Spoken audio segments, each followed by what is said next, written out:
Speaker. Isn't the acting leader doing such a good job today? He's being very clear and, as Sir Humphrey would say, very courageous. He has made it clear that if the government announces new policy outside of the House, they're breaking the ministerial code, and that he will reprimand that minister. Well, yesterday, the Prime Minister announced major new policy in a press conference. So I assume the acting leader is going to go round to number 10 and tell the Prime Minister off. Could the acting leader make a statement next week on how that meeting goes? Acting leader? Well, there's nothing like a bit of friendly fire, is there? And to think that he stood in my constituency in 1997, I thought he would have been a bit more friendly. I've made it very clear that the Leader of the House absolutely reinforces the message that statements should be made to the House, and he will continue to do so. Unfortunately, I suspect I won't be here answering questions next week, so I won't be able to tell him how that meeting went. Going up to Manchester to visit Andrew Gwynn. Andrew Gwynn. Thank you, Mr. Speaker. Northern Trains decided, just as the government encouraged people back to work, to cancel all services to Manchester Piccadilly along the Rose Hill line until December. This would close Rose Hill, Woodley, Hyde Central, Hyde North and Fairfield stations. Working cross-party with his honourable friend, the member for Hazel Grove, my honourable friend, the member for Stalybridge and Hyde, and Councillor David Mellor, Stockport's transport lead, we're seeking an urgent resolution to this problem. We met the Minister last week, who was really understanding, and the member for Hazel Grove has the adjournment debate this evening on the issue. But what more can we do to send the clearest unified message from this House of Commons that Northern should think again?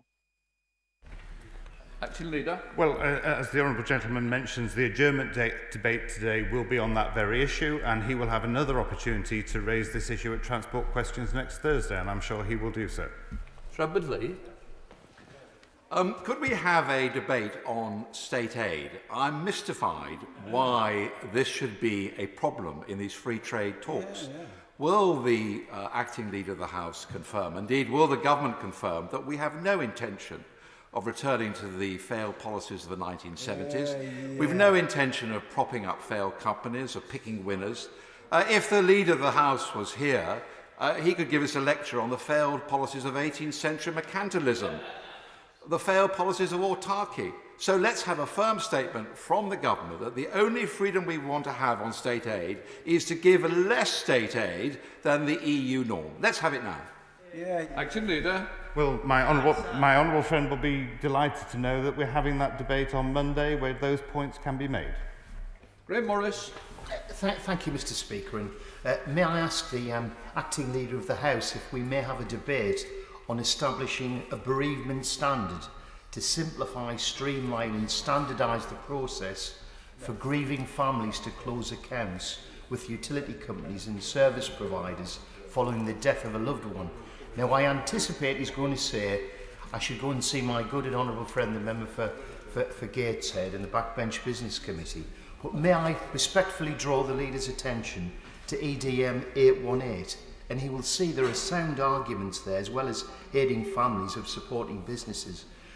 That the EDM's attracted more signatures than any other EDM signed since the 1st of September, but it is noticeable that few members of the government party have signed. So in anticipation of pursuing it through the backbench route, would he encourage members of the government party to sign that EDM to identify their support for the campaign? Acting Leader. Well, the honourable gentleman has certainly advertised that EDM very well. He raises a very important point. Bereavement is a difficult and trying time. I will write to the Minister responsible and come back to him. 28 withdrawn. Chris Brown.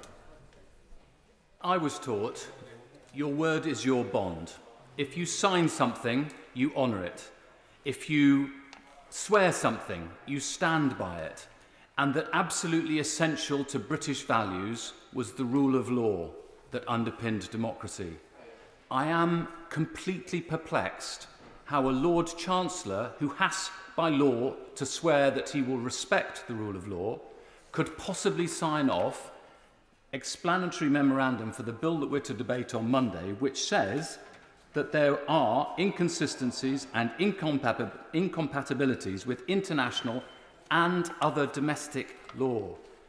How can we possibly go to China and preach to them about abiding by the Treaty on Hong Kong? How can we possibly preach to Putin about honouring his obligations to guarantee the integrity of Ukraine when we've said to the world that we no longer believe in the rule of law? Acting Leader. I'm afraid I don't accept that. That's what we're saying. We are deactivating a certain EU law restriction in a specific and limited way to make sure that government always has the ability to protect the peace process and to ensure we can support our economic recovery. But the Honourable Gentleman has every opportunity over the 5 days of the next fortnight to raise those points, and knowing him, I'm sure he will. Catherine Fletcher. Thank you, Mr. Speaker. May I welcome my honourable friend to the dispatch box, taking both hostile and friendly fire with aplomb. As a northerner, he's going to know the residents, farmers, business owners of South Redball are a resilient bunch. However, this summer, too many of them have flooded in Leyland, in Tarleton, in Hesketh Bank, in Banks. People have lost crops, they've lost possessions, they've had their businesses damaged, and they are rightly cross and upset. The ways to fix this distressing problem sit with too many individual organisations at the moment. Will my honourable friends join me in encouraging the DEFRA Department to urgently bring forward their surface water flooding proposals and get this serious problem addressed? Acting Leader. I thank my honourable friend for the question. She's right to highlight this. This is an incredibly important issue because people are rightly worried about the threat of flooding. I know that she's met with the Minister in the Environment Department. I'll certainly make sure that the point she's raised is passed on again. But it is important to remember that we have announced record amounts of investment, but I know that she wants that sooner rather than later, and I'll certainly push the question on the specific question she made. David Linden. Thank you very much, Mr. Speaker. May we have a statement from the Department for Transport on extending the period of validation for theory test certificates? My Garrow Hill constituent, Craig Donaldson, was due to sit his practical driving test, but when lockdown came, his theory test expired. So can the Minister organise for the Department for Transport to do the right thing and ensure that there's an extension of the theory test certificates so that Craig can take his driving test?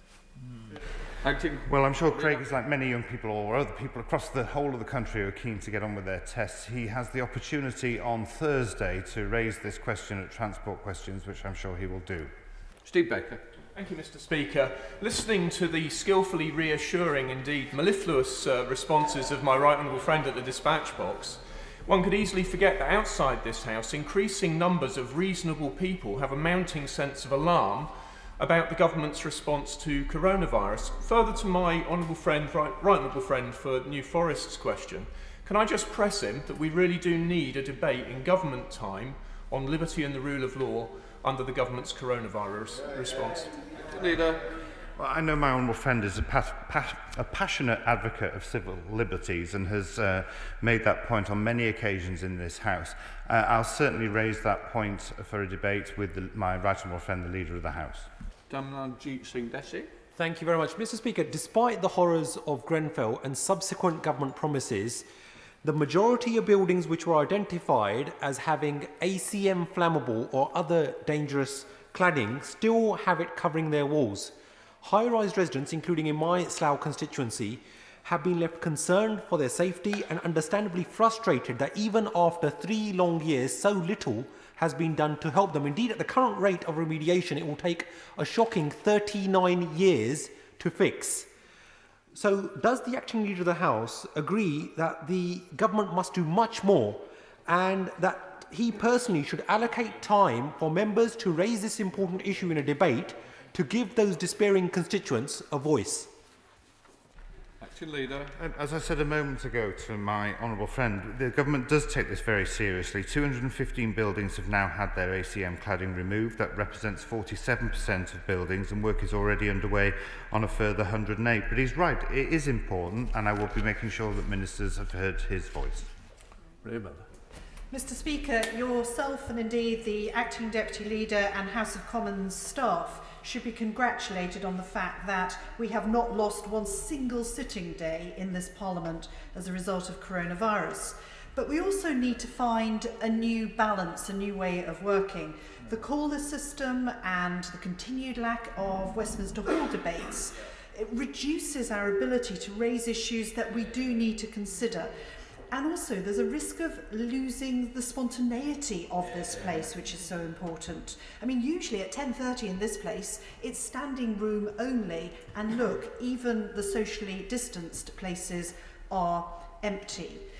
So we need to operate safely, but we need expansive and spontaneous debate. It's a crucial part of our parliamentary process.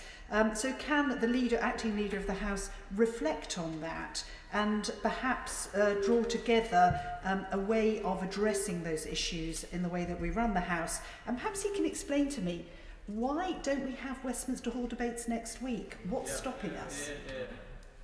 Acting Leader. She's asking me some questions that I probably don't have the ability to answer at this stage, but I do recognise the importance of getting every aspect of the House of Commons, House of Parliament up and running as normally as possible, because yes, she's absolutely right. Having the chamber full, that scrutiny, that debate, the interventions is incredibly important. I understand the Commission are meeting on Monday to discuss many of these issues, so hopefully there'll be further updates from the Leader of the House next week. Steve Dodger. Mr Speaker, there was deep disappointment amongst my constituents about the government's decision not to vote for the amendments on the fire safety bill last week, which were extremely reasonable. But beyond government action, would he find time for an urgent debate about the responsibility of original building developers and also the insurance industry? Because companies like Taylor Wimpey, Lang O'Rourke, Redrow and others are simply not living up to their responsibilities when fire safety and other building defects are found, as they have been in my own constituency. Acting Leader. I would reiterate the points that my right honourable friend the Minister made at this dispatch box. Is we're determined to do those, bring in that legislation, but we need to go through the sequential way it has to be done. The points you raised are important, and I'll certainly write to the Minister and ask for an answer for it. 36 withdrawn. Alex Sobel. Thank you, Mr Speaker. I'm delighted to see my neighbour, although a little surprised to see him as acting leader of the dispatch box, and I welcome him to his place. I'm sure he shares concerns with me around air quality. Today we see the publication of the Climate Assembly report, in which air quality is a very important part. Our own clean air zone in Leeds is under threat. We haven't had a statement for the government on this or a debate, and it's not just an issue for us in Leeds but Birmingham and other cities. Will he press on his colleague at DEFRA to come forward and make a statement, or for a debate to come in front of the House on this hugely important issue? Acting Leader. I'm grateful for the kind comments of my neighbour. He's right to highlight air quality. It's good to see that there's been some significant improvements, but there is much more that needs to be done, and he rightly cites cities like Leeds. We've just had DEFRA questions, of course, but he may want to think about applying for an adjournment debate where ministers can come and answer his specific questions. Christian Wakefield. Thank you, Mr Speaker. Mr Speaker, High Street regeneration is an important part of the levelling up process for northern towns like Radcliffe in my constituency. Would my honourable friend agree with me that one of the best ways to start regenerating our towns is by promoting those shops and businesses that are already in the towns through campaigns like my independent shop competition, which runs until the end of this month? And will my honourable friend find time for a statement or a debate in government time on the importance of high street regeneration, which is vital to towns across the country, particularly northern towns which need levelling up? Acting Leader. Well, can I commend my honourable friend for his independent shop competition idea? It's something I might have to try and pinch from my own constituency. The government is bringing forward over £90 million as part of the further £90 million part of the Towns Fund that he obviously will be interested in. I really do think there is an opportunity post-COVID where more people may be working from home, where there is a possibility for regenerating our town centres as people leave their home for their lunch hour, for example. I'll certainly suggest that to him that perhaps he applies for an adjournment debate, but I will continue to raise his points with the Minister responsible. Let's head to Motherwell to visit Marion Fellows. Marion Fellows. Thank you, Mr. Speaker. At his briefing yesterday, the Prime Minister referred to a moonshot strategy for COVID testing. Can we have a debate in government time to establish what this moonshot strategy means, or whether the Prime Minister himself is in fact tuned to the moon on this and other issues? Acting Leader. Well, I actually think it is important that we're ambitious about trying to get as many testing as possible. And people just try and shoot it down straight from right at the beginning. I remember this at the beginning when they thought we wouldn't get 100,000 tests a week, and we're far exceeding that now. It's going much better than many other countries, actually. But if the Honourable Lady wants to, as I said earlier, my right honourable friend, the Secretary of State for Health, is about to make a statement where she can hear his answers. Fiona Davis. Thank you, Mr. Speaker. I think one of the highlights of my week last week was sitting in my office and getting a very excited FaceTime call from my 4-year-old goddaughter after her first day back at school. And it's been great seeing the faces of the children, excitedly seeing their friends and learning again. But unfortunately, in my constituency, there are some children who are unable to go back to their school. Greenfield Community College's Sunnydale site in Shildon closed in December last year, fell into a state of disrepair and unfortunately has not yet reopened. We want to see these repairs completed as soon as possible. So will my honourable friend agree with me that these repairs need to get done as soon as possible? And will he encourage the Secretary of State to meet with me to discuss how best we can look at providing good secondary education in Shildon to give children there the best possible start in life? Acting Leader. Well, my honourable friend is absolutely right to highlight the importance of young people getting back into school, to where they belong, to being in schools, being taught by their teachers and also being with their friends. I understand that County Durham Local Authority is responsible for the college's buildings, and I understand further that the pupils are being supported to attend a site at Newton Aycliffe. But I will certainly make sure that I speak to the Minister responsible and try and seek a meeting for her. In order to allow the safe exit of honourable members participating in this item of business and the safe arrival of those participating in the next, I'm suspending the House for 3 minutes. Order.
Just before I call the Secretary of State, I would like to say, Secretary of State and myself did have a conversation in a meeting last night. Just to say I think we've got some new arrangements going forward to help the House. I now call Secretary of State Matt Hancock to make a statement. Thank you very much, Mr. Speaker. And just to concur with what you said there, I do regard it as incredibly important to come to the House as often as possible. Sometimes these are fast-moving situations, and I will ensure that I give the House its full attention, and as I try to do, answer as many questions as fully as I can. With permission, I'd like to make a further statement on coronavirus. We've done much as a nation to get this virus under control, and so we've been able to restore so much.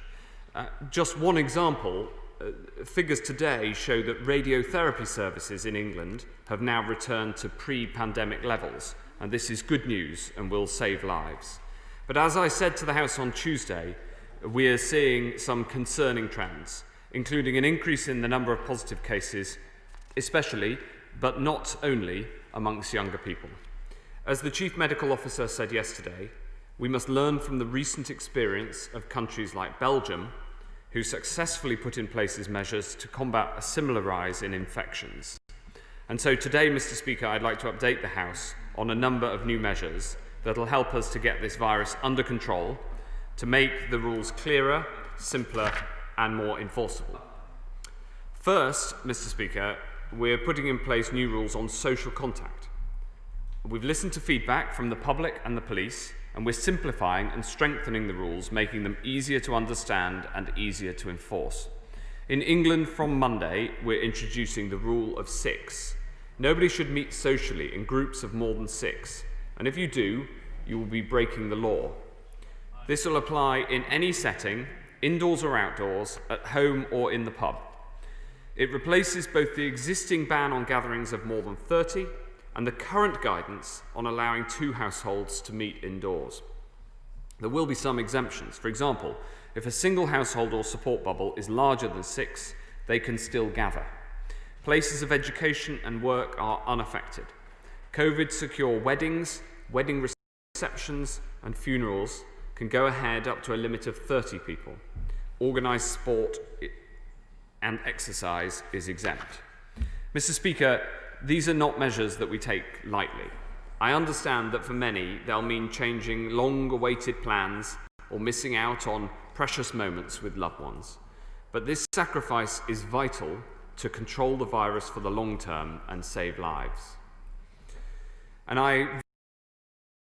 that we will not keep these rules in place for any longer than we have to. Second, Mr. Speaker, we're putting in place stronger enforcement. Hospitality venues will be legally required to request the contact details of every party. They'll have to record and retain these details for 21 days and provide them to NHS Test and Trace without delay when required. This system is working well voluntarily with minimal friction, and it's very effective, but it isn't in place in all venues, and so it's only fair that it's followed by all. We're supporting local authorities to make greater use of their powers to close venues that are breaking rules and pose a risk to public health, and fines will be levied against hospitality venues that fail to ensure their premises are COVID secure. Mr. Speaker, our goal as much as possible is to protect keeping schools and businesses open whilst controlling the virus. The data show that while the cases amongst 17 to 30-year-olds are rising, the number of cases amongst the under-16s remain very low. And we all know how important it is to keep schools open. As the Chief Medical Officers have said, the long-term risks to children's life chances of not going to school are significant and far greater than the health risks of going back to school. The latest data confirm this. And of course, university students will soon be returning. The Department for Education has published the updated guidance for universities on how they can operate in a COVID-secure way. This includes a clear request not to send students home in the event of an outbreak in order to avoid spreading the virus further across the country. If you're a student who's about to return to university or go to university for the first time, then please, for the sake of your education and your parents' and grandparents' health, follow the rules, and don't gather in groups of more than 6. Mr. Speaker, our ability to test and trace on a large scale is also fundamental to controlling the virus, as we've discussed in this House many times. The latest data shows that we're doing more testing per head than other European countries like Germany and Spain, and we have record capacity. We've increased capacity by over 10,000 tests a day over the last fortnight. And while there have been challenges in access to tests, the vast majority of people get their tests rapidly and close to home. The average distance travelled to a test site is 6.4 miles, and 90% of people who book a test travel 22 miles or less. We already have more than 400 testing sites in operation. We added 19 last week and plan 17 more this week. However, as capacity has increased, we've seen an even faster rise in demand, including a significant increase from people who do not have symptoms and are not eligible for a test. This takes tests away from people who need them. So if you have symptoms of coronavirus or are asked by a clinician or local authority to get a test, then please apply. But if you do not have symptoms and haven't been asked, then you are not eligible for a test. At the same time, we're developing new types of tests which are simple, quick and scalable. They use swabs or saliva. They can be turned around in 90 minutes or even 20 minutes. The so-called Operation Moonshot to deploy mass testing will allow people to lead more normal lives and reduce the need for social distancing. For instance, it could mean theatres and sports venues could test audience members on the day and let in those with a negative result. Workplaces could be opened up to all those who test negative that morning. And anyone isolating because they are a contact or quarantining after travelling abroad could be tested and released. We're piloting this approach right now and verifying the new technology, and then it can be rolled out nationwide. And Mr. Speaker, I'm going to depart from my script here because I've heard the naysayers before, and I've heard the people on the other side complain we'll never get testing going. And they're the same old voices. The same old voices. They opposed the 100,000 tests. And did we deliver that? Yes, we did. They're saying, what about testing in care homes? Well, we delivered the tests to care homes earlier this week. They are against everything that's needed to sort this problem for this country, and they would do far better to support their constituents and get with the programme. And I'm looking forward to rolling out this programme. And this work, which has been underway for some time already, I'm absolutely determined that we will get there. And if everything comes together, and if the technology comes off, it will be possible, even for challenging sectors like theatres, to get closer to normal before Christmas. Now, finally, Mr. Speaker, the most important thing that each and every one of us can do is to remember the small things that can make a big difference. Hands, face, space. And if you have symptoms, get a test. Hands, wash your hands regularly and for 20 seconds. Face, wear a face covering over your mouth and nose if you're in an enclosed space and in close contact with people you don't normally meet. Space, always stay 2 meters away from people you don't live with, or 1 meter with extra precautions like extra ventilation, screens or face coverings. And of course, if you have COVID symptoms, get a test and self-isolate. Mr. Speaker, coronavirus is a powerful adversary, and when called upon, the British people have done so much to blunt the force of this invisible killer. And now at this important juncture, we're being called upon once more to deliver our collective commitment to follow the rules and get this virus under control. And I commend this statement to the House. No call the Shadow Secretary of State, Jonathan Ashworth. I, as always, welcome and grateful for advanced copy of the statement, and we welcome the restrictions that the government have imposed, and indeed we would have welcomed them on Tuesday afternoon had he confirmed what was being said on Twitter that morning. We have seen in recent days that cases have risen sharply across all ages, and admissions to hospitals, sadly, are beginning to increase as well. We all want to avoid a second national lockdown. Lockdowns extract a heavy social an economic price on those who are already suffering. And we should remember that today on World Suicide Prevention Day, we must remember the mental health impact of lockdowns as well. So can I ask him particularly, before I go into the substance of his remarks today, particularly about schools, because we've had many examples across the country of classes and year groups of hundreds, possibly thousands now, of pupils starting the new term as they finished the last term, at home and not in education. Is it really the policy of the government that if there are 1 or 2 positive cases in a year group, then the whole year group is sent home for 2 weeks? And if so, are parents and carers eligible for sick pay and financial support, given they will have to take time off work to look after their children? Now, Mr. Speaker, we were promised a world-beating test, trace and isolate regime by now. He says we've got one. Well, on Tuesday, I highlighted its performance in finding contacts and the deteriorating performance. He said on Tuesday I had muddled my figures. Full Fact said I was right and he was wrong, Mr. Speaker. So I will leave it to him to judge whether he wants to correct the record or not, but I would rather he just corrects test and trace. In one study, researchers have found that 75% of people with infections did not adhere with self-isolation.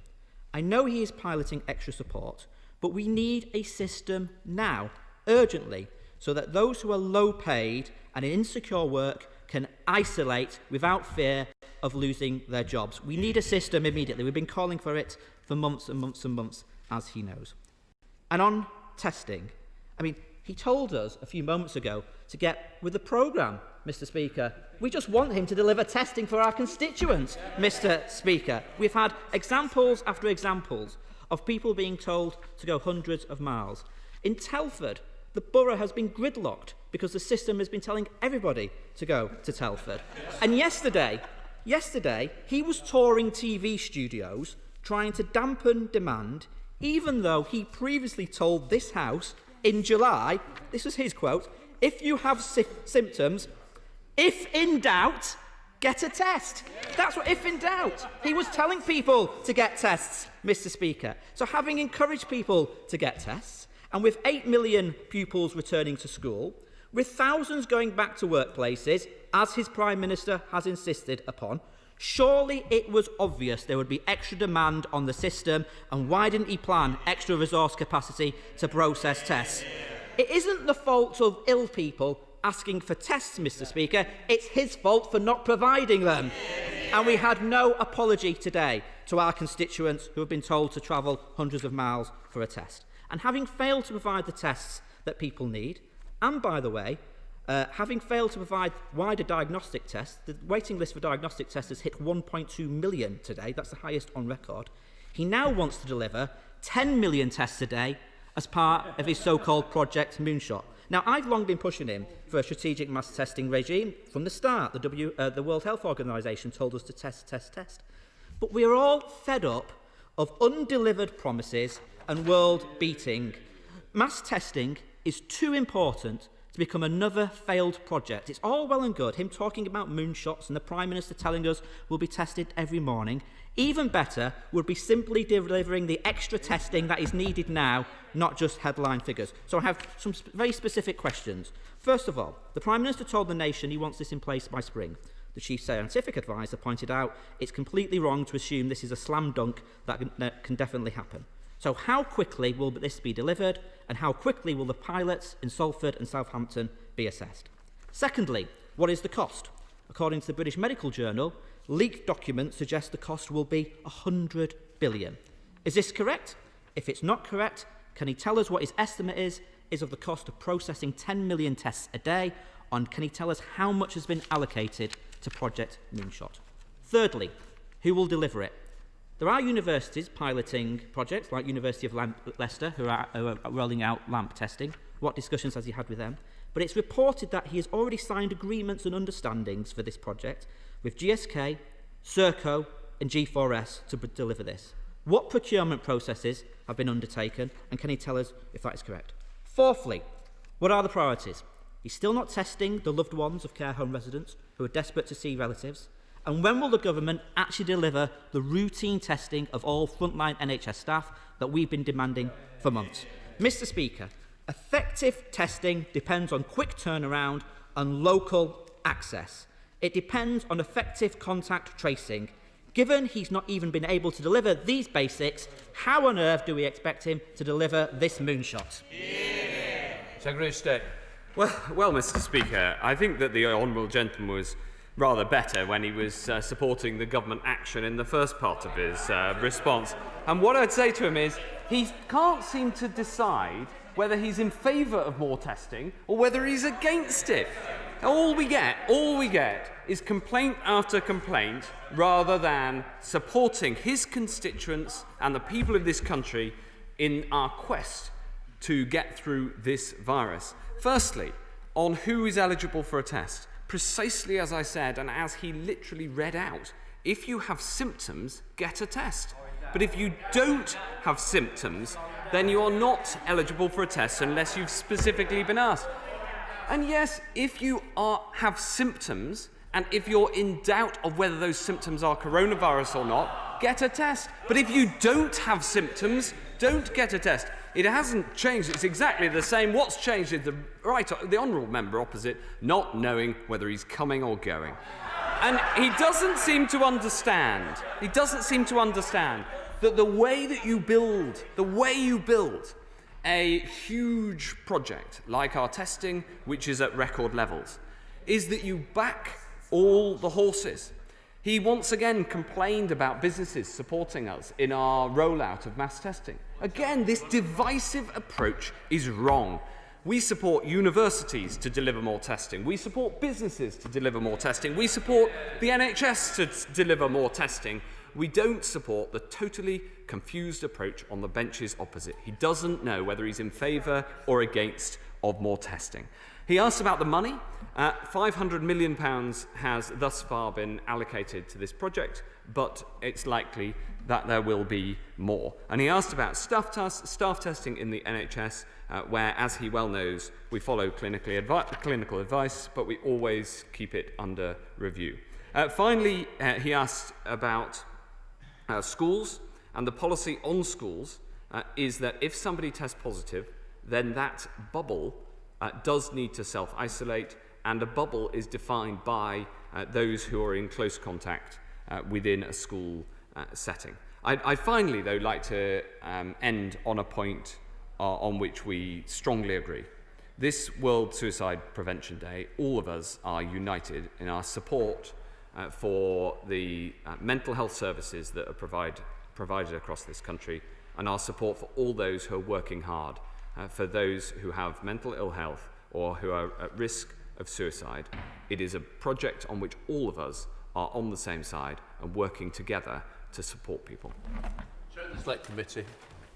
Mr. Speaker, as someone who has long campaigned for mass testing, I warmly welcome the ambition behind Operation Moonshot and the implied characterisation of the Health Secretary as this country's answer to Neil Armstrong. But 10 million is a huge target, and I wonder whether he could give the House some idea of the proportion of that 10 million that is dependent on new technologies and the proportion that we can get to with existing technologies, because mass testing is so important to getting the country back to running as normal. And whilst we all want those new technologies to succeed, it will be helpful to have an understanding of how much expansion we can expect on the technologies we already have. That is an extremely clear and strong position from the Chair of the Select Committee. Of course, we're expanding the current technologies. We have a plan, and we're on track for this plan to get to 500,000 tests a day by the end of the next month on the current technologies. On the next generation of technologies, I'm not going to put a figure on it because it depends on the technologies coming off. And the very nature of backing new technologies is that you don't know which ones are going to be verified. This is why we've got so many that are being piloted, so many with whom we're working. We have tests right now in Porton Down being verified. We want this to go as fast as we can.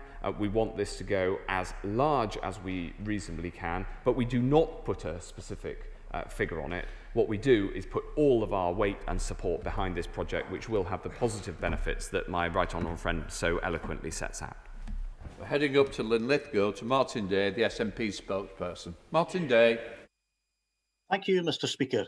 Yesterday, we heard the Prime Minister describe his Operation Moonshot as the only hope of avoiding a second national lockdown. Already, some experts have described this mass testing strategy as being fundamentally flawed. So does the Secretary of State think the Prime Minister is gambling on something that the experts feel cannot be delivered? On Tuesday, the Secretary of State failed to answer my honourable friend, the member for Central Ayrshire, when she asked if it would be better to allow tests to be carried out locally and just move the samples around the UK instead of potentially infectious people. As he didn't give an answer then, will he consider this now? And finally, will he join me in welcoming the launch of Scotland's Protect Scotland mobile tracing app yesterday? And what update can he give the House on his own government's plans to release a similar app? Very much, Mr. Speaker. We've been working with the Scottish Government as well as with the Welsh Government and the Northern Ireland Government and actually governments internationally on an update on the app technology. On the second point that he makes, it's simply a mischaracterisation of the policy. Of course we move samples around the country all of the time. What we want to do is, of course, continue to reduce the amount of distance people have to travel. And as I say, the average distance people have to travel to get a test is 6.4 miles. But I come finally to the first point that he made. Because there were, in the spring, some people who complained about my determination to expand our testing capacity at a record pace. We're hearing some of those voices out this morning, again, complaining that we want to increase testing. The party, both the SNP and the Labour Party opposite, are making a huge mistake in opposing mass testing. It is an incredibly important tool in our arsenal. Thank you, Mr. Speaker. My right honourable friend is a great supporter of the UK's businesses and entrepreneurs. In his measures to tackle the virus, can he intercede with his public health colleagues to prioritise the businesses that generate economic growth so that when this is over, we have an economy that's prosperous enough to cash the very generous cheques that we've written? My honourable friend is absolutely right and speaks with great knowledge, experience and eloquence on this matter. We have to protect livelihoods as much as is possible in the same way that we're trying to protect education as much as is possible. That does mean sometimes we have to take measures that people would prefer not to see on social contact, but unfortunately the measures that the Prime Minister outlined yesterday that I set out in my statement are, in my judgment, absolutely necessary, both to keeping the virus under control and to protecting education and the economy as much as is possible. Very. Thank you, Mr. Speaker. There's been a significant increase in COVID cases confirmed in Liverpool in the last week, with widespread community transmission. Yet I've been contacted by constituents with symptoms who are trying to book a test and either can't or are being told to go to Oldham, to Manchester, to Powys, to Colwyn Bay, when there's a testing facility in Liverpool Airport just down the road in the constituency. So can the Secretary of State explain why this is and why there's no availability of home test kits, given there appears to be so much unused testing capacity? There's, as I said in my statement, there's record testing capacity and most people get tests very close to home. However, we have got this challenge that some people without symptoms who are not eligible for a test have been coming forward. Thus far, I've been reluctant to put a barrier and a strong eligibility check on the front of the testing system because I want people with symptoms to be able to get that test as fast and easily as possible. However, with this very sharp rise we've seen in the last couple of weeks of people coming forward for tests when they are not eligible, that is something that we're having to look at. The key message to her constituents is that these tests are absolutely vital for people who have symptoms, and therefore if you don't have symptoms and haven't been told by a clinician or by a local authority to get a test, then you should not and must not go and use a test that somebody else who needs it should be using. I I understand the recent actions my right honourable friend has taken to limit gatherings to 6 people, and I would encourage everyone in West Bromwich East and the wider West Midlands to follow the new rules. However, does he agree with me that West Bromwich should remain separate from any local lockdown in central Birmingham, given they are 2 distinct areas with varying rates of infection? Well, of course, West Brom is a distinct area and separate, of course, in its geography from central Birmingham. However, I would caution my honourable friend that we are seeing some sharp rises in cases across many parts of the West Midlands. And so we do take these decisions on a localised basis. We do not take a whole local authority or regional geography in one go, but we do follow the data, and I'll be sure to keep in touch with my honourable friend. She is a very strong advocate for her local area, but sometimes action is necessary. Okay. Can I first of all thank the Secretary of State for the new test centre in Wythenshawe Town Centre that opened this week. Can I challenge him though on the consistency of governance around his department? In Greater Manchester, the MEN are reporting that Bolton has been subject to 4 sets of rule changes in the past fortnight. ITV are saying that 74 local authorities have a higher infection rate now than Greater Manchester had before it went into lockdown. Last week, my constituency of Wythenshawe and Sale East that straddles Manchester and Trafford would have been split asunder hadn't the department U-turned. Restrictions in Greater Manchester are not working because infection rates are mushroomed. What is next, Secretary of State? I've been in contact with the Mayor of Greater Manchester this morning on the question of what we do in Greater Manchester. Of course, the national measures that were announced yesterday will come into force in Greater Manchester. It's very important that people follow them. We took further action in Bolton. The case rate in Bolton was coming down very well, and thankfully before we implemented the rule change to remove some of the restrictions, we were able to act and stop that relaxation from happening, and in fact then had to tighten up. And so I'm working very closely with the councils in Greater Manchester and with and talking to the mayor, and I'll absolutely take on board his views as well in making sure that we get the measures right. The message to everyone in Greater Manchester is the same as across the country: follow the rules and follow the social distancing, because it's only by doing that that we'll get this under control. We go to Chair of the Science Committee, Greg Clark. Thank you very much indeed, Mr. Speaker. The Secretary of State must accept that there is a problem here.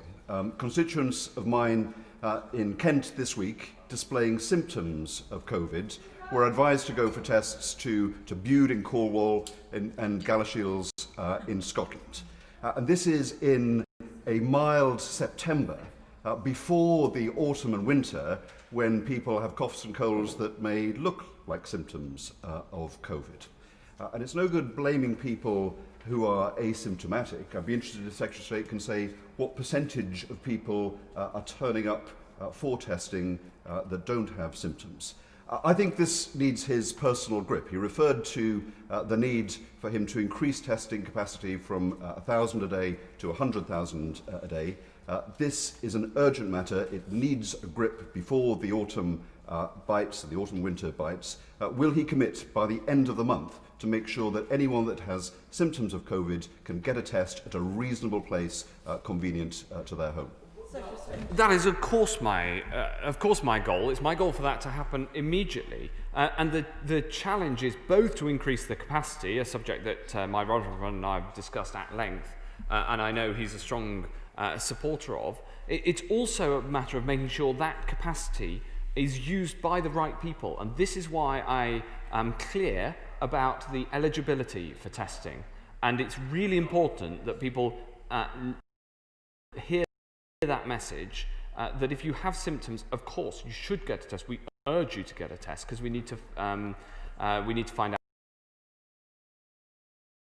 COVID for your sake and for everybody's. But at the same time, it is important that people who are not eligible do not come forward for those tests, because otherwise you're taking a test away from somebody who has symptoms. And yes, absolutely, the best, I want to solve this with more ever more capacity, but I also want to make sure the tests are used by the right people.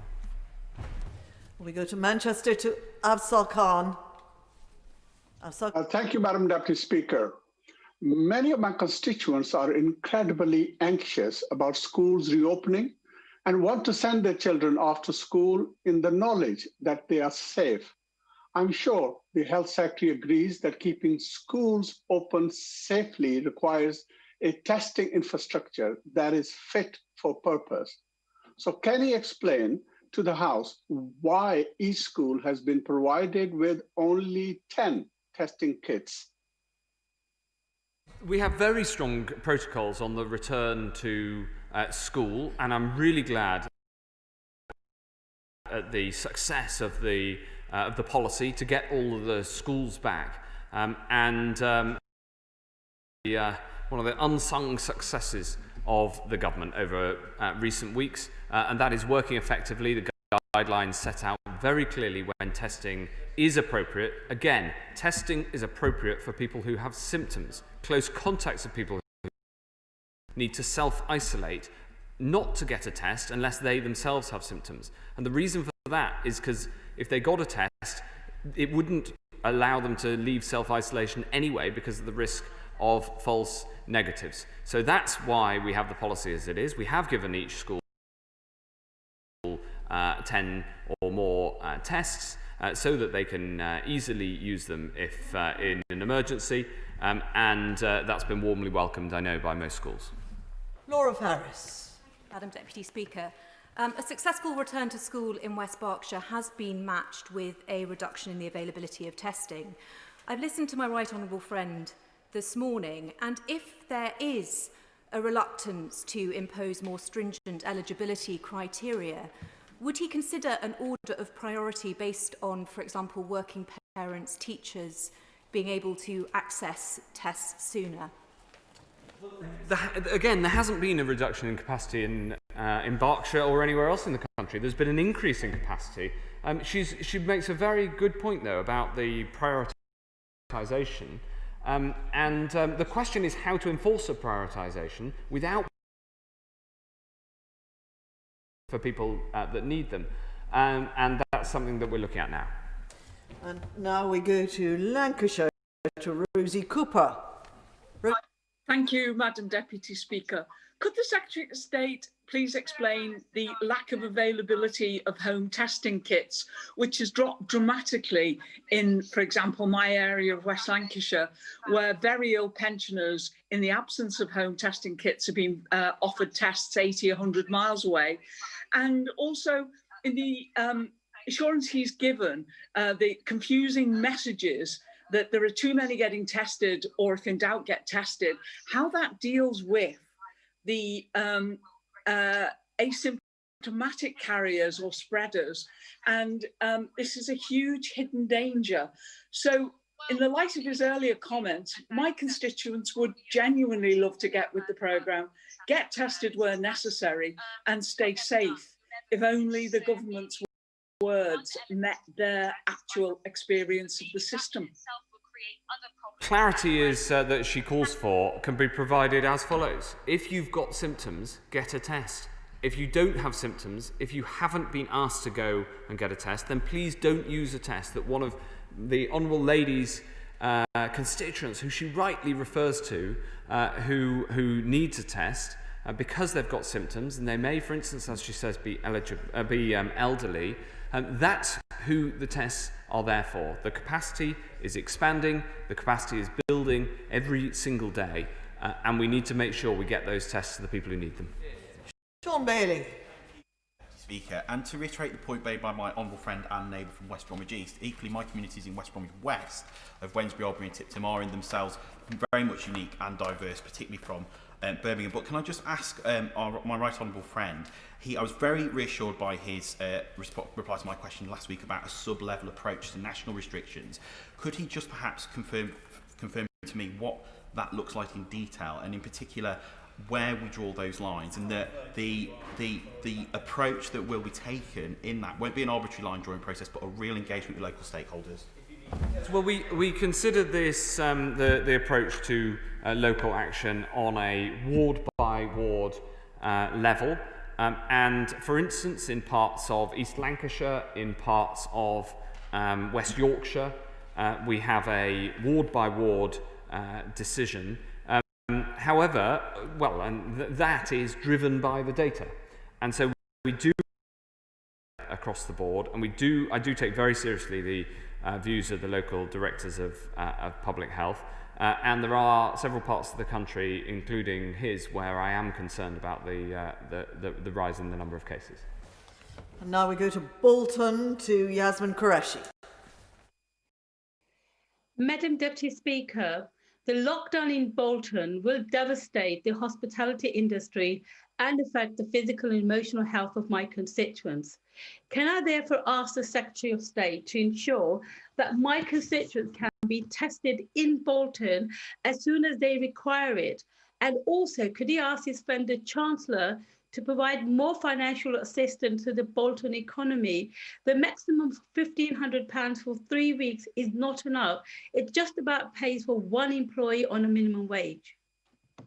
Well, thank you, Madam Deputy Speaker. Of course, those who have been on furlough can reapply for furlough, and the Chief Secretary to the Treasury yesterday set out further support that's available for businesses in areas where we've had to intervene. The measures that we've taken in Bolton are strict, but are absolutely necessary, as I set out on Tuesday.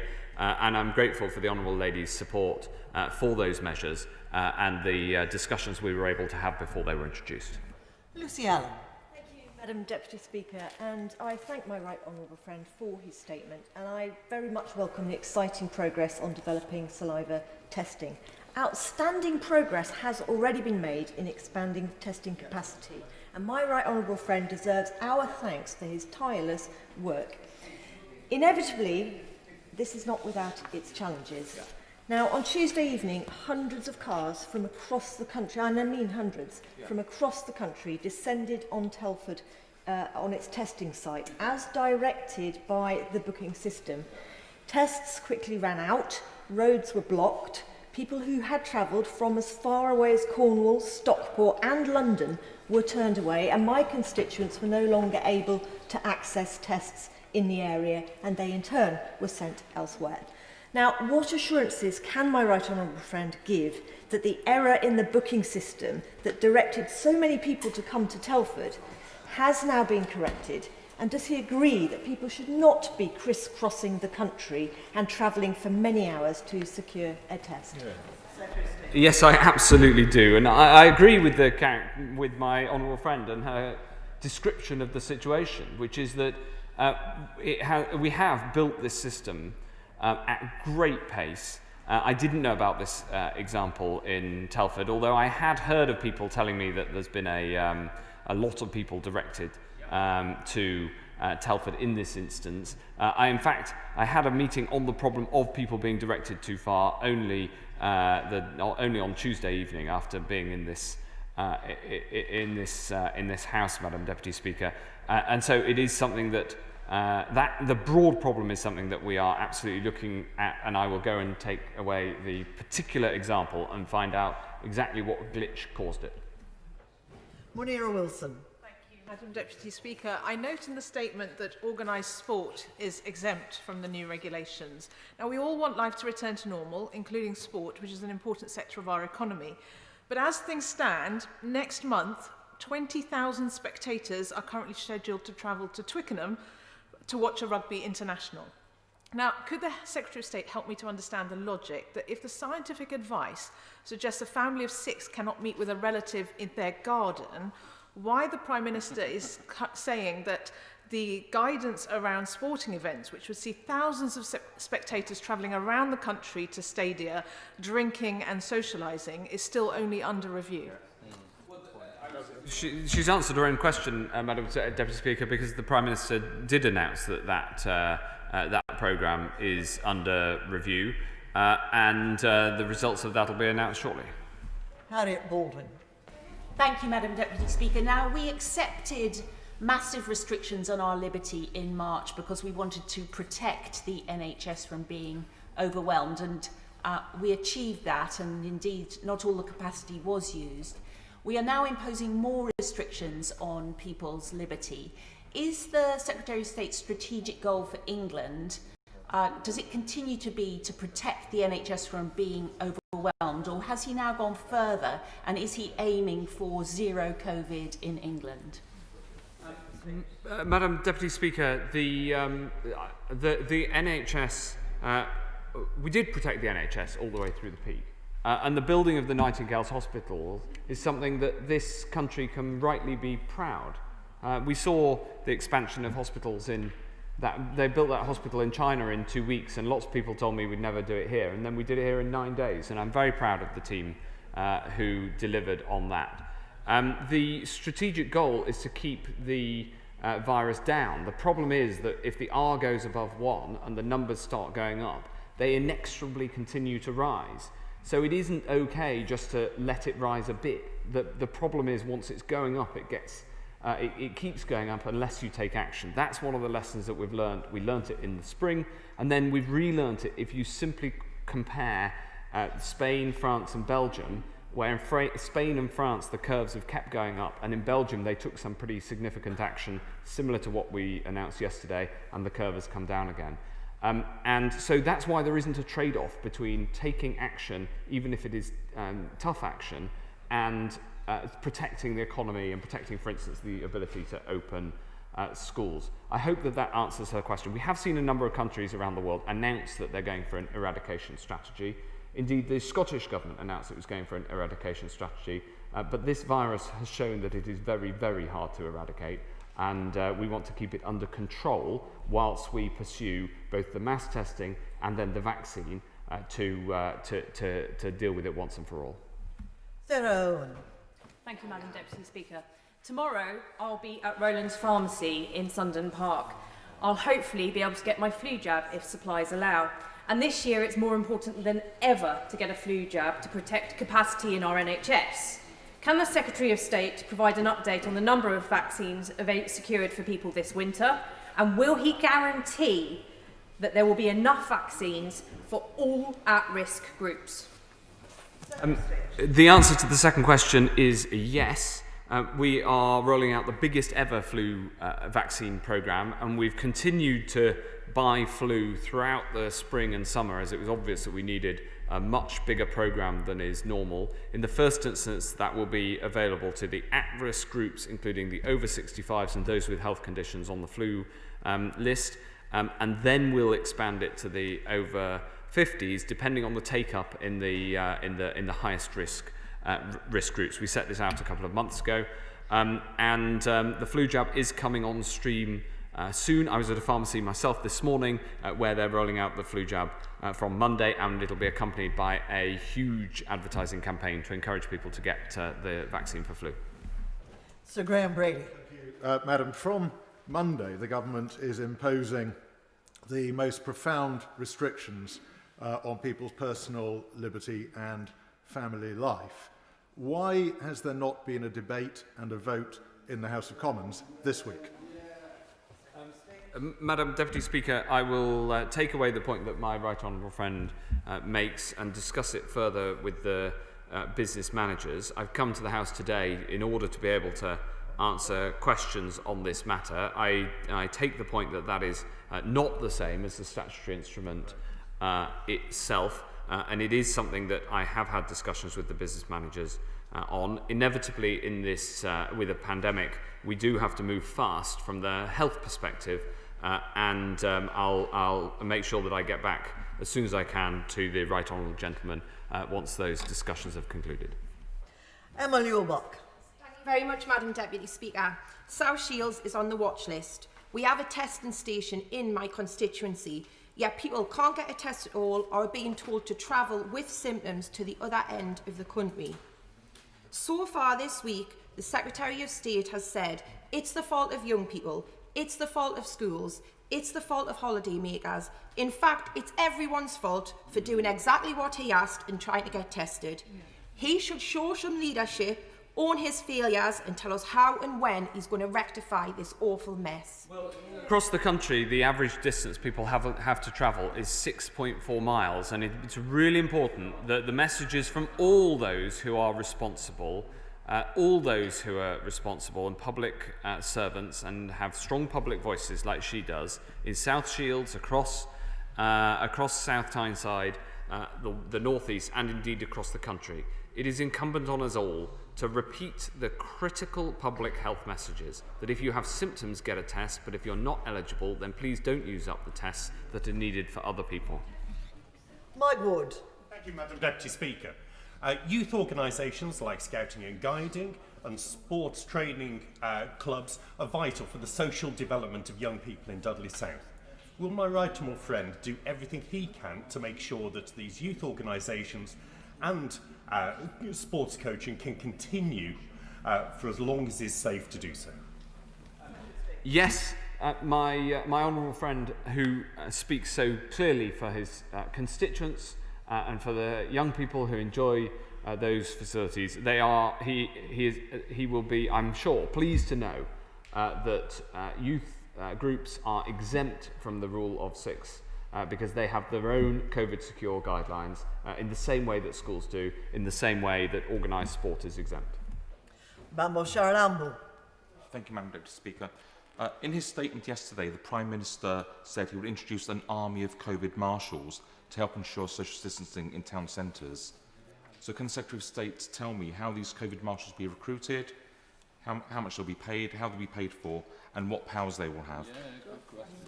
This programme will be rolled out by the Communities Department. It is because we'll be working very closely with local authorities to make it happen, and we'll publish the details in due course. Kieran Mullen. Thank you, Madam Deputy Speaker. I know how hard the hospital and A&E leaders are working at Leighton Hospital to prepare the hospital for winter in the context of COVID, which is why I was incredibly disappointed to see the local Labour Party telling residents that they were not going to get any extra funding to do that. Can the Secretary of State assure my local residents that is not the case, but also agree to meet with me to discuss the issue of much needed longer term investment in the Leighton Hospital site? Well, I'm very happy to meet my honourable friend who speaks so strongly for Crewe and all of its residents in the need for a high-quality NHS. And Madam Deputy Speaker, of course, my honourable friend is a qualified doctor, and I think during lockdown spent a huge amount of time in hospital working on the front line of the NHS, and I think we should all applaud him for that work. I'm absolutely happy to meet him. He knows with enormous expertise what he speaks of. We're all grateful for his service, and I hope that we can continue to make improvements to Leighton Hospital. We now go to Swansea, to Geraint Davis. Madam Deputy Speaker, 10% of infectious people are being sent over 22 miles, some hundreds of miles, without contact tracing for testing. So would the Secretary of State agree that the current testing system amounts to also a spreading system for the virus? No, because the way that testing sites operate are, of course, themselves COVID secure, and we put a huge amount of effort into the infection control procedures at the testing sites. And I just want to reiterate for anybody listening who might have symptoms, who might be worried by some of the things that they're hearing, that the average distance that people go is only 6.4 miles, and 90% of people travel less than 22 miles to get a test. So if you have symptoms, please get a test. Now we go to Lichfield, to Michael Fabricant. Thank you. My right honourable friend has said time and time again this morning that if you haven't got symptoms, don't go and get tested, because frankly, the antigen test just doesn't work on COVID if you don't have symptoms. But Patrick McLaughlin, a good friend of ours, now in the House of Lords, always used to say to me, if you want to keep a secret, say it in the chamber of the House of Commons. So can I ask the Secretary of State for Health, how can we get this message across with some sort of snappy title, rather like the rule of 6, it's very straightforward. How can we get it across that if you haven't got symptoms, it is pointless and a waste to others if you go and get tested. Lichfield, I can think of no better way than to get my honourable friend out and about making that case, in a socially distanced way, of course. He's quite right. We've got to get the message across in the first instance to members of this House, and I hope we're doing that today. Also, we're making that clear, of course, in the communications around the process of getting a test to ask people if they have symptoms and make clear that they are not eligible otherwise. And we're reviewing what more we might need to do because we've got to use the testing capacity, the record testing capacity we've got for the people who really need it most. And now we go to Ealing, to James Murray. Thank you, Madam Deputy Speaker. This morning, the Transport Secretary was unable to say what enforcement powers the Prime Minister's new COVID marshals will have and what their responsibilities will be. So further to the question from my honourable friend, the member for Enfield Southgate, does the Secretary of State know what powers these marshals will have and what training they will have to undergo? Well, we're giving local authorities more enforcement powers, for instance, to be able to close venues should that be necessary on public health grounds. And we'll be setting out more details of the marshals shortly. Peter Gibson. Madam Deputy Speaker, can I ask my right honourable friend what revisions to the technology supporting the booking of testing can be undertaken to more closely match local demand to local supply? Yes, this is something we work on constantly. It isn't always perfect, as this session of questions attests, but it is something we're constantly working on to try to minimise the distance, frankly, that people travel. And the team, I think, have done a good job of getting that distance down to 6.4 miles, not least with the rollout of dozens a week of new testing sites, but there's always more work to do. Tracy Braben. Thank you, Madam Deputy Speaker. The reason why Kirklees has managed to buck the national trend and keep our infection rates relatively stable is the great work they've been doing as a council with government and other agencies. And we've been working really hard in Batley to try and get our restrictions lifted. But coming into what could be a difficult autumn and winter, can the Minister please commit to keep those extra resources, those testing mobile units in our community so that our rates don't then spike and we close down again? I pay tribute to Kirklees, to colleagues who represent the seats within Kirklees, who've worked across party lines, worked with national and local government joined up together. We have put more resources in. And they will continue for the time being when they're needed. We are, of course, driven by the data, so in a way it would be good news if they weren't needed, because that would mean that the number of cases would have come down. Madam Deputy Speaker, the Honourable Lady represents exactly the sort of approach that we should be taking. We're all on the same side against this virus. It's far better to be constructive, work together in a team effort. That is what the public wants and expects. They don't want sniping from the sidelines like we've seen from the Labour front bench. Nusrat Ghani. Madam Deputy Speaker, I welcome my right honourable friend's commitment to mass testing. In a rural constituency like mine in Wilden, mobile testing units such as the one in Uckfield are key, but there seems to be a glitch in the system. A constituent of mine called Colin lives in the village of Fletching and was directed miles away where he could have been directed to the local mobile testing unit. Can my honourable friend make sure that glitch is fixed? With pleasure. David Linden. Madam Deputy Speaker, we know that the Secretary of State is someone who's very fond of technology, and we welcome that. And I wonder if today he will welcome the 160,000 downloads of Protect Scotland. That's the app that's been launched by the Scottish Government. So both myself and my friend from Kilmarnock and Loudon here are tracing. If any of us show symptoms, then that will be shown up. Will the Secretary of State outline when England will be catching up and taking forward a contact tracing app similar to Protect Scotland? It's a real pleasure to be commended on my enthusiasm for technology. Normally, comments about my enthusiasm for technology are followed by a large but. In this case, I totally agree about the importance and use of technology. That'll be coming to English pockets very soon. James Sunderland. Madam Deputy Speaker, it's inevitable this week with the return of our schools that we've seen an increased demand for testing across the country, not least in my own patch of Bracknell. In true military fashion, what scope is there for flexing or surging resources in at short notice? And indeed, how do we ask for it? Yes, my honourable friend, of course, is a former military logistics expert, and there are no greater logistics experts in the world, in my experience, and especially my recent experience in this crisis, than the British military.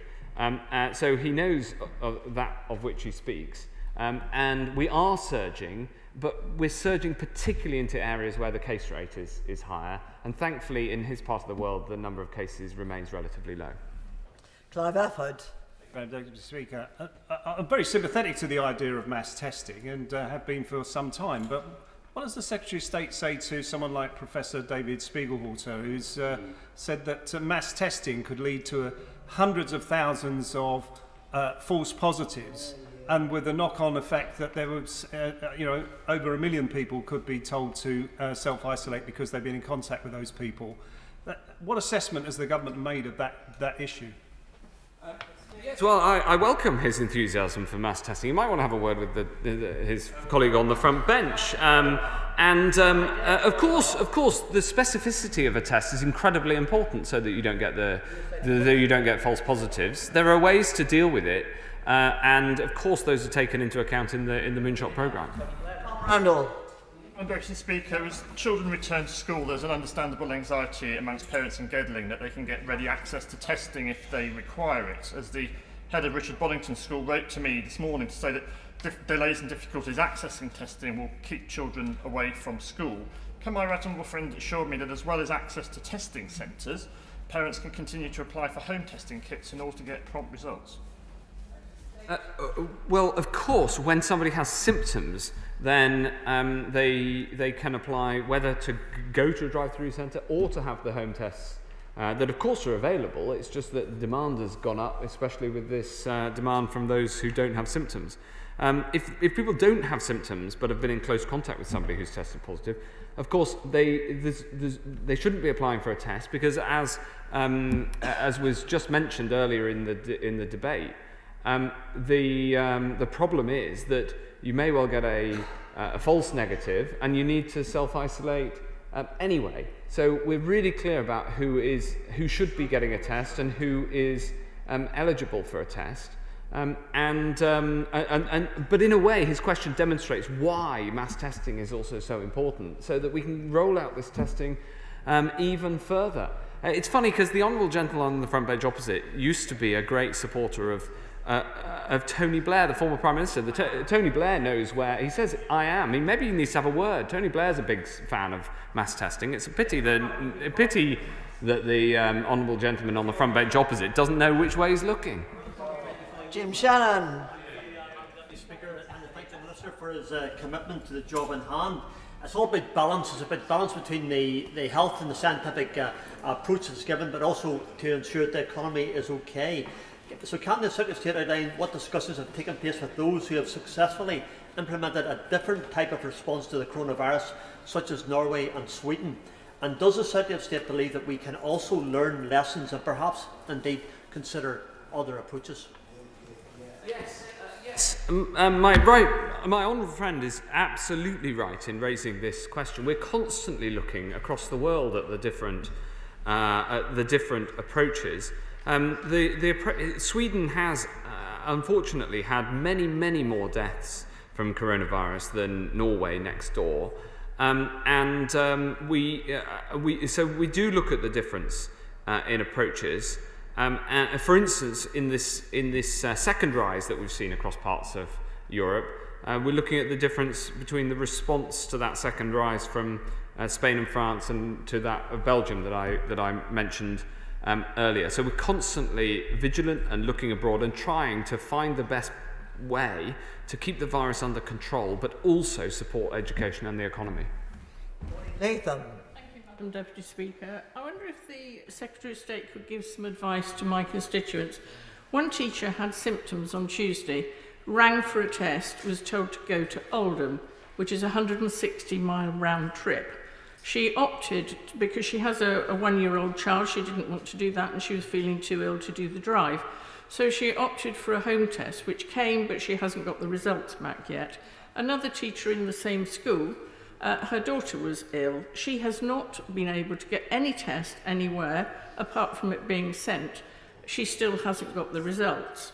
The other school has come in this morning whilst I've been sitting here. They've had 20 pupils off with COVID symptoms out of a cohort of 106.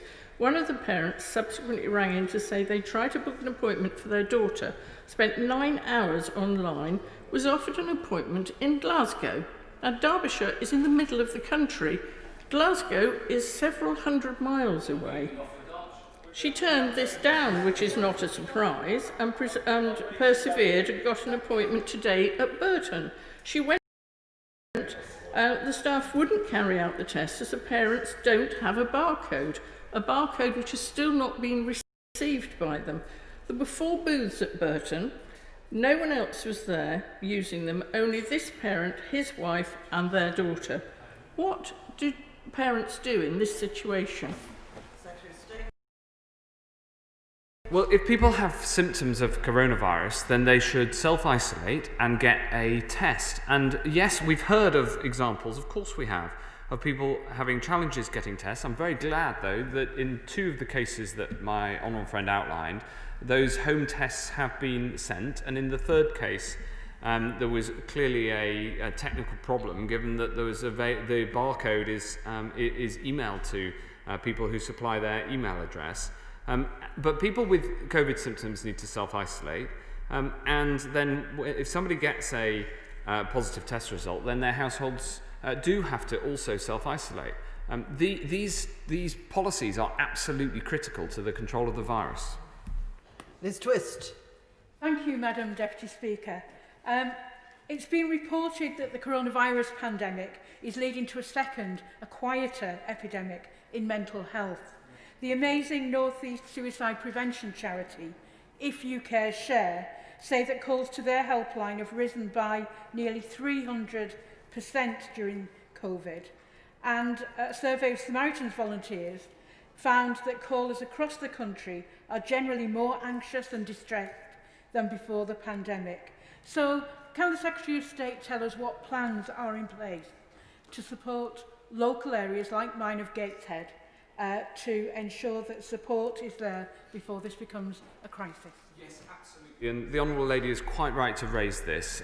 We are putting more support into mental health services, but there is a challenge, especially people who weren't able to access mental health services during the lockdown, and therefore their condition got worse and more acute. So it's an area that I'm working on closely. I've had meetings with the Royal College of Psychiatrists throughout this crisis. I'd also like to correct or amend a response I gave in a previous exchange about which the Honourable Lady has written to me, when I said that the number of suicides had fallen. The fact is that the number of suicides reported has fallen, but there are concerns about how many were able to be reported because of delays in coroners. And I just want to put on the record my correction to that fact and acknowledgement of the problems in reporting. And I reported on the figures as fact, but we should report that those figures are the reported facts. Sir Desmond Swain. Is there no scintilla of doubt in his mind, occasioned by the growing body of scientific opinion, which questions the interpretation of the data and concludes that the policies of governments, I use the plural, the policies of governments are having an impact worse than the disease itself?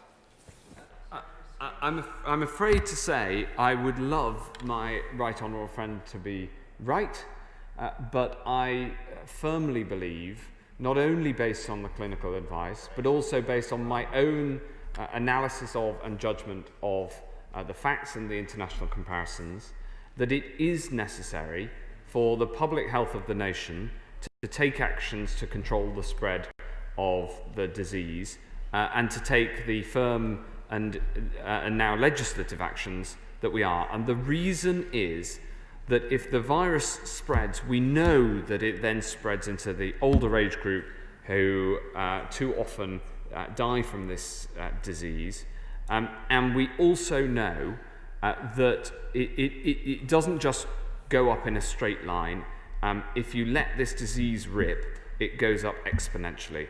And that's why, with a heavy heart, I strongly support the extra measures that the Prime Minister outlined yesterday, and the strategy of this government and of most governments around the world to handle this pandemic.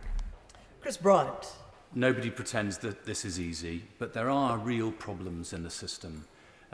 The latest figures for test and trace in England are now out, and they're the worst figures since it started. The numbers have actually gone down since last week. That is the fact, I'm afraid. The Secretary of State might not have seen the latest figures. In relation to testing, my constituents have, ironically enough, been told to go to Derbyshire or Aberdeen or Weston-super-Mare or all sorts of places. And considering the fact that we have one of the lowest car ownership rates in the whole of the UK, it's really difficult for many people if you're not allowed to use public transport and you've not got much money, so you can't afford a taxi to go to Aberdeen or Derbyshire, to make it possible to go at all. And the number of times that my constituents, including today, have been told either when they ring or when they use the website that there are simply no tests available anywhere in the whole of the United Kingdom at all. That's a shocking problem that we all need to address.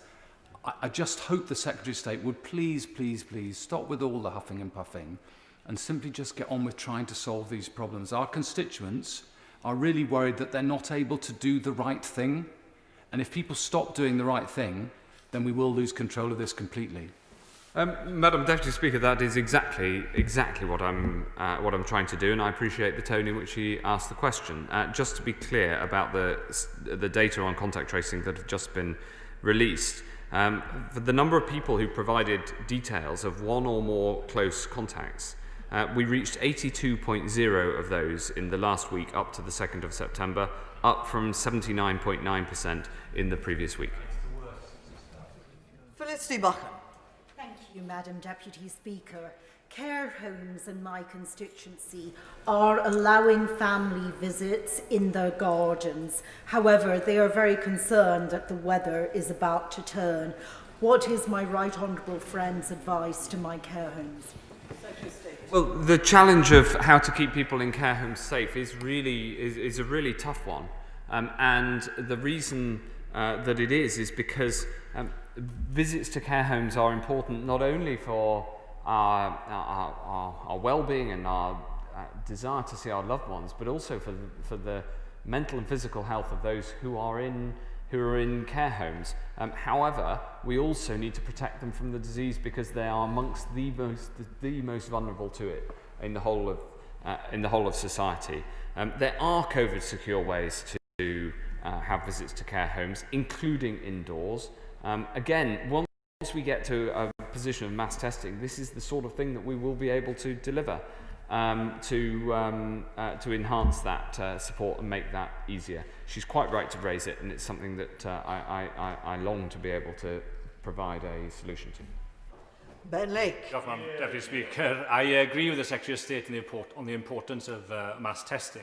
However, I'm afraid to say that a number of residents in Ceredigion are being directed under the current system to travel much further than the 6.4 mile average that he referred to in his statement. Indeed, they're being asked in some instances to travel as far away as Birmingham, over 100 miles away, whilst we know that Londoners are being told in turn to travel to Aberystwyth to get their tests. My question is a simple one. How does he intend to work with the Welsh Government to address this problem? Yes, well, the solution, as I've mentioned a few times this afternoon, is to ensure that we continue the expansion of capacity, and as he knows, there's now record capacity in the testing system, at the same time to ensure that it's those who are eligible for tests who come forward to get those tests. And whilst there are some people who have been asked to travel, there are also the vast majority of people who get tests close to home and get the results back very quickly. Deanna Davison. Thank you, Madam Deputy Speaker. Whether on vaccines or testing, British scientists have been at the forefront of our efforts against this pandemic. And I'm very pleased that GSK in Barnard Castle are playing their part, working with government in this national effort. But may I encourage my right honourable friend to also consider working with Honeyman Group, also Barnard Castle based, in order to work alongside them. They at the moment have potentially capacity to deliver up to 10,000 tests per day, and I know they're very keen to work with us. Secretary of State. Excellent. Well, I'd love to work with the companies that she mentions. And work with her on trying to make it happen. And finally, Alan Brown. Thank you, Madam Deputy Speaker. With the 6-person rule not coming in until Monday, effectively this gives people encouragement to have large gatherings up to 30 people in their households over this weekend, which is clearly a risk when the virus is already spreading and increasing at the moment. Also means it's more important that the government's got the best test, track and trace systems in place. Now, as my honourable friend pointed out, the Scottish Government's already got Protect Scotland mobile app up and running, and that's been used by 160,000 people already. Yep. When is he and his government going to have their tracing app in place? Very soon, and as the UK Secretary of State, I would urge all people in Scotland to download the app. I know that the Scottish Government's app is technically excellent, and I would strongly endorse it, as I will strongly endorse people in England to download the English app, and people in Wales to download the Welsh app, and indeed people in Northern Ireland to download the Northern Ireland app, and support the whole of the UK to do everything that we all can to tackle this problem. Thank you. Point of order, Liz Twist. Thank you, Madam Deputy Speaker. Can I first of all start by thanking the Secretary of State for putting some of the records straight about the suicide figures for the first quarter of this year. However, he will know that I'd also asked him to confirm that, in fact, the suicide figures for the last full year, i.e. 2019, have, in fact, sadly risen. And I think it's important that we also get that on the record as well. Secretary of State. I'm happy for that to stand on the record, yes. Thank you. Point of order, Chris Bryant. It's completely different. It's nothing to do with health. So, but Madam Deputy Speaker, the government announced the business for the next fortnight earlier today. As you know, the Standards Committee, which I chair, has 7 lay members and 7 members of this House sitting on it. We've been missing 2 members because appointments were meant to have made by now. I don't know why the House Commission delayed this for some considerable period of time, but that has been gone through the House Commission now. We still have no sign of the motion before the House for another 2 weeks, it would seem. That makes it really difficult for the Standards Committee to do its job properly. We have important issues to debate and to deal with.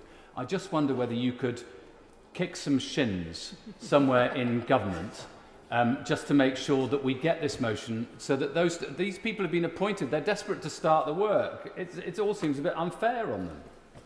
Well, I thank the honourable gentleman for his point of order. I can't promise to kick shins.